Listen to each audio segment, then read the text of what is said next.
অসম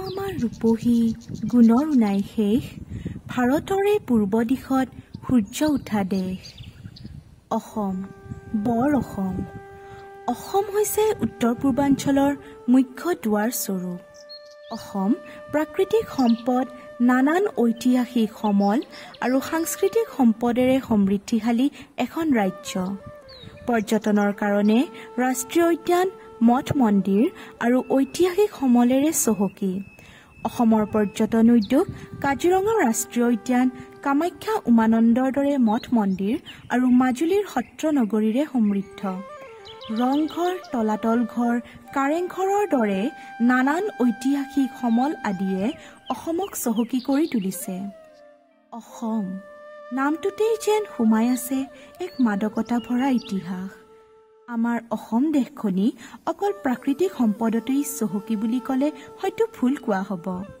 অসমক চহকী কৰি তোলা অন্য এক সম্পদ হৈছে ইয়াত প্ৰচলিত বিভিন্ন লোকক্ৰীড়া গ্ৰাম্য পৰিৱেশত গ্ৰাম্য জীৱনত সাধাৰণ লোকৰ মাজত প্ৰচলিত বিভিন্ন থলুৱা খেল ধেমালিকে লোকক্ৰীড়া বুলি কোৱা হয় লোকক্ৰীড়া গ্ৰামীণ লোকৰ দ্বাৰা সৃষ্ট আৰু প্ৰতিপালিত যুগ যুগ ধৰি মানুহৰ মাজত মুখে মুখে ইয়াৰ নীতি নিয়মবিলাক প্ৰচলিত হৈ আহিছে আৰু সময়ৰ লগে লগে অঞ্চল বিশেষে ইয়াৰ ধৰণকৰণ সলনি হৈছে লোকক্ৰীড়া সংগঠিত বিনোদনধৰ্মী প্ৰতিদ্বন্দ্বিতাপূৰ্ণ আৰু দক্ষতা বিকাশমূলক শাৰীৰিক কাৰ্যকলাপৰ প্ৰতিফলন ঘটা উপযুক্ত ক্ষেত্ৰ অসমত প্ৰচলিত খেল ধেমালিসমূহৰ কেইবিধমান খেলৰ পৰিৱৰ্তে উজনি আৰু নামনি অসমৰ প্ৰায়বিলাক খেলৰ ৰূপ সংযুতি আৰু গীত মাত বেলেগ বেলেগ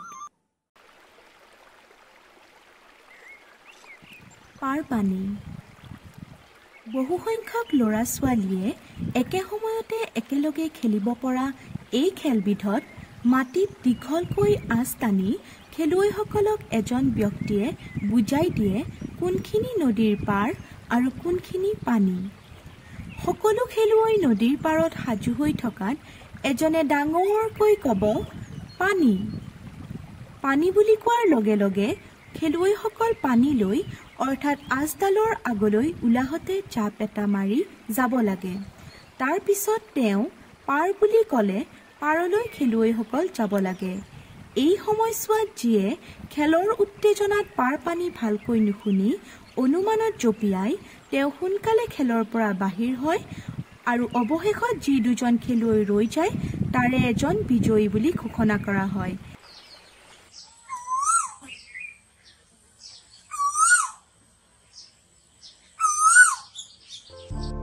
কুকুৰা যুঁজ আহোম ৰাজত্বকালত বিনোদনৰ বাবে জীৱ-জন্তুক আধাৰিত কৰি কিছুমান খেল অনুষ্ঠিত কৰা হৈছিল তাৰে ভিতৰত অন্যতম হৈছে কুকুৰা যুঁজ কালক্ৰমত এই খেলবিধৰ আলম লৈ মানুহেও নিজাববীয়াকৈ নীতি নিয়মৰ মাজেৰে কুকুৰা যুঁজৰ ব্যৱস্থা কৰিছিল ৫-৬ জন ল'ৰা ছোৱালীয়ে একে সময়তে একেলগে খেলিব পৰা এই খেলবিধত এখন ভৰি হাতেৰে দাঙি ধৰে আৰু আনখন হাত কান্ধত থাকে এনে অৱস্থাত শৰীৰৰ সম্পূৰ্ণ ভৰ মাটিত চুই থকা ভৰিখনৰ ওপৰত থাকে জঁপিয়াই জঁপিয়াই এজনে আনজনক খুন্দিয়াই দিয়াত যিজন মাটিত বাগৰি পৰে তেওঁ খেলৰ পৰা বাহিৰ হয় এনেদৰে অৱশেষত যিজন নপৰাকৈ থাকি যায় তেওঁক জয়ী বুলি ঘোষণা কৰা হয়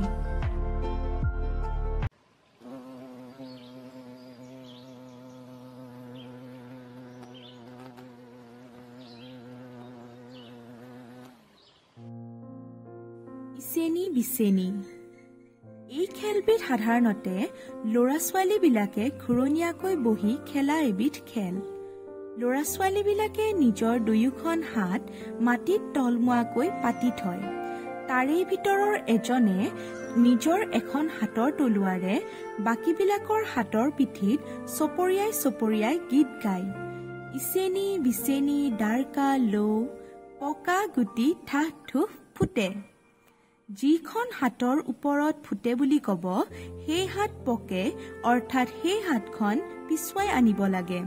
এনেকৈ খেলখন আগবাঢ়ি গৈ থাকে। প্ৰত্যেকবাৰতে এখন হাত পকে। একেবাৰে শেষত দুজনৰ দুখন হাত থাকে। যাৰেই পকে তেওঁ জয়ী হোৱাৰ বিপৰীতে নপকাজন হাৰে।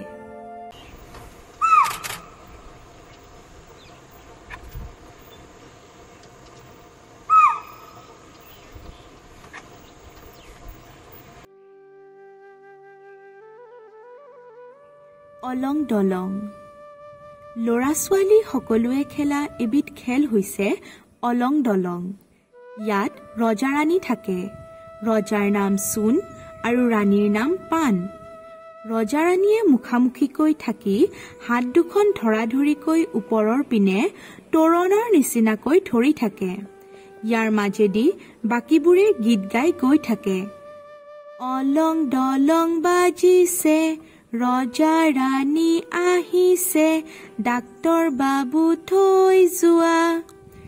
যোৱা শব্দ উচ্চাৰণ কৰাৰ আগতে এপাক ল'ৰা ছোৱালীক ঘূৰিবলৈ দি যাকে মন যায় তাকে ৰাণীয়ে ধৰি থয়।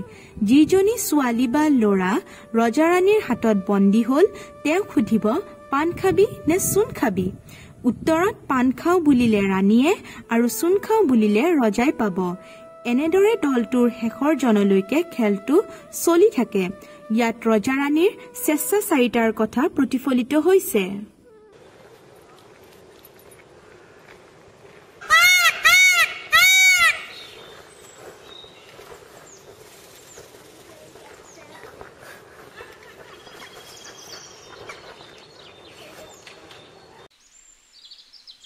গুটি খেল। এই খেলবিধক ঠাইভেদে ভিন ভিন নামেৰে জনা যায়। এইবিধ খেলত খেলুৱৈসকল ঘূৰণীয়াকৈ মাটিত বহে। এই খেলৰ মূল বিষয়বস্তু হৈছে শিলগুটি। সৰু সৰু 5টা শিলগুটি লৈ এইবিধ খেল খেলা হয়। ইয়াত 7টা স্তৰ থাকে। প্ৰথম স্তৰত আটাইকেইটা শিল মজিয়াত বলাই দিয়া হয় আৰু তাৰে ভিতৰত যিকোনো এটা গুটি হাতত লৈ এবাৰত এটা এটাকৈ শিল বুটলিব লাগে। তেনেদৰে দ্বিতীয় স্তৰত 2টাকৈ, তৃতীয় স্তৰত 3টাকৈ আৰু চতুৰ্থ স্তৰত 4টাকৈ গুটি বুটলিব লাগে। এনেদৰে খেলখন নিয়মৰ মাজেৰে আগুৱাই গৈ থাকে। অৱশেষত আটাইকেইটা গুটি ওপৰলৈ দলিয়াই দি হাতৰ পতাত পৰিবলৈ দিব লাগে আৰু পতাত যিমানটা গুটি ৰৈ যায় সেই হিচাপত খেলুৱৈজনে নম্বৰ লাভ কৰে। লোকক্ৰিয়াৰ আটাইতকৈ গুৰুত্বপূৰ্ণ দিশবোৰ হ'ল প্ৰকৃতিৰ পৰা সহজে উপলব্ধ সামগ্ৰী, মুখে মুখে প্ৰচলিত গীত মাত, একেলগে খেলাৰ আনন্দ, হৰা-জিকাক সহজভাৱে লোৱাৰ মানসিকতা গঢ় দিয়া। এই খেলসমূহৰ দ্বাৰা ল'ৰা ছোৱালীসকলৰ শাৰীৰিক, মানসিক, বৌদ্ধিক, আৱেগিক আদি ভাৱবোৰৰ বিকাশ সাধন কৰা হয়। ইয়াৰ দ্বাৰা শৰীৰ চৰ্চা, বুদ্ধিৰ পৰিপক্কতা আদি বৃদ্ধি পায়। আনহাতে দৰ্শক বা পৰিচালক হিচাপে থকা বয়োজ্যেষ্ঠসকলেও আমোদ পায়। এটা জাতিৰ স্বকীয় পৰিচয় প্ৰকাশিত হয় লোকক্ৰীড়াৰ মাধ্যমত। সেয়েহে এই খেলসমূহৰ প্ৰচলন হৈ থকাটো অতিকৈ প্ৰয়োজনীয়। লোকক্ৰীড়াত বয়সৰ নিৰ্দিষ্ট সীমা নাথাকে যদিও ভাতৃত্ববোধ বা বন্ধুসুলভভাৱে এজন শিশুক সুনাগৰিক হিচাপে গঢ় দিয়াত ই বিশেষ অৰিহণা যোগায়।